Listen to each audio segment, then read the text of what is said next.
नमस्कार, मी ॲडव्होकेट अविनाश मधुकरराव निलंगेकर. मित्रांनो,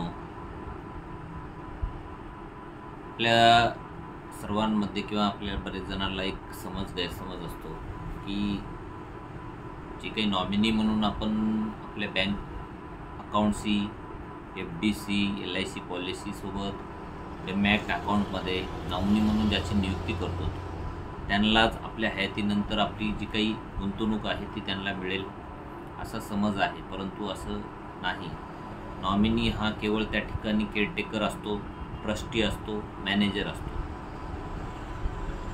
जी काही आपल्या हयातीनंतर जी काही रक्कम त्या ठिकाणी नॉमिनीला मिळणार आहे ती रक्कम पूर्ण नॉमिनी ठेवून त्या ठिकाणी घेऊ शकत नाही किंवा त्यावर त्याचा पूर्णतः हकदार होऊ शकत नाही. कारण त्या ठिकाणी आपल्या हयातीनंतर ज्या गुंतवणूकदाराने ती रक्कम ठेवलेली आहे त्याचे लीगल हेअर्स सक्सेशन ॲक्टनुसार क्लास 1चे लीगल हेअर्स कायदेशीर वारस जे आहेत त्या ठिकाणी त्याचे मुलं बाळं, आईवडील जे कोणी असतील किंवा पत्नी जे कोणी असतील, प्रायमरी ह्याच्यामध्ये जो कोणी मोडतात, क्लास 1मध्ये जे कोणी वारस मोडतात त्या ठिकाणी ते हकदार असतात. जो कोणी त्या ठिकाणी वारसदार आहे तो केवळ ती रक्कम घेऊन त्याला ती रक्कम प्राप्त झाल्यानंतर पूर्णतः ती रक्कम तो उपभोग घेऊ शकत नाही. त्या रकमेला पूर्णतः सगळ्यांमध्ये त्या ठिकाणी त्याला डिवाईड करावं लागते. हे कायदेशीर आहे. जर तो असं करत नाही, असंच एका केसमध्ये ज्यावेळेस केल्या गेलं नाही अशा प्रकारची एक केस माननीय सर्वोच्च न्यायालयात त्या ठिकाणी गेलेली होती. ती केस म्हणजे जी काही लँडमार्क जजमेंट त्या ठिकाणी मान्य सर्वोच्च न्यायालयाने दिलेलं आहे ती म्हणजे श्रीमती साराबाई देवी व इतर वर्सेस श्रीमती उषा देवी ही केस त्या ठिकाणी माननीय सर्वोच्च न्यायालयामध्ये त्या ठिकाणी गेलेली होती. 6 डिसेंबर 1983ला सदर केसचा त्या ठिकाणी निकाल लागलेला होता.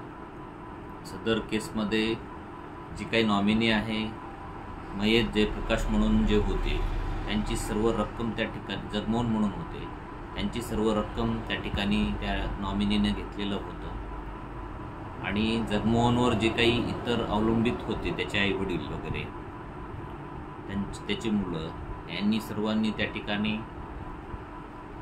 सिव्हिल दावा त्या ठिकाणी दाखल केलेला होता सेशन कोर्टामध्ये, सिव्हिल कोर्टामध्ये.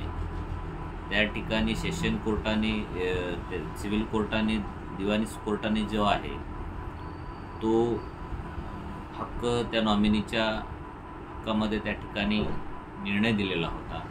त्या निर्णयामधून नाराज होऊन अपील माननीय उच्च न्यायालयात त्या ठिकाणी करण्यात आलेली होती. त्या ठिकाणी पण दिवाणी न्यायालयाचा त्या ठिकाणी निर्णय हा कायम ठेवण्यात आलेला होता. सदर निर्णयाला पण माननीय सर्वोच्च न्यायालयामध्ये आव्हान देण्यात आलेलं होतं. त्या ठिकाणी माननीय सर्वोच्च न्यायालयाने पूर्ण पडताळून पाहून, सगळे मुद्दे पडताळून पाहून त्या ठिकाणी असा निर्णय दिलेला आहे की जो कोणी नॉमिनी म्हणून नियुक्त केलेला आहे तो केवळ केअरटेकर आहे, ट्रस्टी आहे आणि मॅनेजर आहे. त्याला त्या रकमेवर पूर्णतः हक्क गाजवता येणार नाही. त्या रकमेवर जे काही क्लास 1चे हेअर्स आहेत, वारस आहेत, त्या सर्वांचा त्या ठिकाणी त्या रकमेवर हक्क व अधिकार येतो. अशा पद्धतीचे त्या ठिकाणी निर्णय दिलेले आहेत. आणि तसंच इन्शुरन्स ॲक्ट 2015मध्ये सुद्धा त्या ठिकाणी अमेंडमेंट करण्यात आलेले आहे.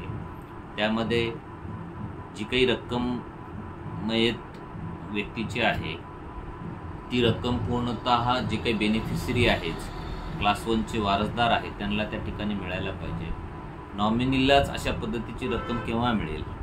जेव्हा जो कोणी मयत आहे, ज्यांनी त्या मयताने जी काही त्याची स्वकष्टार्जित मालमत्ता, इन्शुरन्स पॉलिसी असेल, FD असेल, बँक खात्यामध्ये जमा केलेली असेल किंवा शेअर मार्केटमध्ये डीमॅट अकाउंटवर नॉमिनी म्हणून ज्याला दाखवलेलं आहे तसं त्याचं रजिस्टर्ड किंवा लिखितमध्ये त्याचं जर विल बनवलेलं असेल आणि त्यामध्ये तो तसं दाखवत असेल की ही जी काही रक्कम आहे या सर्वमध्ये गुंतवलेली माझ्या हयातीनं जर माझं दुर्दैवानं काही बरं वाईट जर झालं, ती रक्कम जी काय आहे त्या नॉमिनीलाच देण्यात यावी, त्या नॉमिनीलाच मिळावी, इतर कोणालाही देण्यात येऊ नये.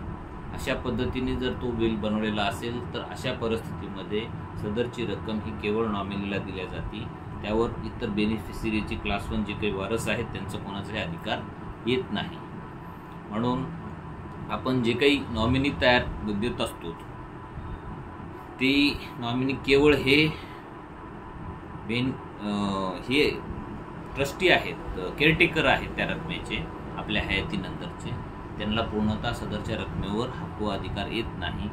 आणि अशा पद्धतीने जर नॉमिनी कुठलीही LICची पॉलिसीतून आलेली रक्कम असेल किंवा बँकेतून आलेली रक्कम असेल किंवा शेअर मार्केटमधून आलेली रक्कम असेल, मयताच्या हयातीच्या नंतर, गुंतवणूकदाराच्या हयातीच्या नंतर आलेली जर रक्कम असेल, ती रक्कम पूर्णतः नॉमिनी जर आपल्याकडे ठेवून घेत असेल आणि इतर बेनिफिशरी जे काही त्या मयताचे वारसदार आहेत, मुलगा मुलगी, आई वडील किंवा पत्नी, ह्यांना कोणालाही त्या ठिकाणी देण्यात येत नसेल तर त्यांनी सरळ सरळ कोर्टामध्ये त्या ठिकाणी दाद मागावी.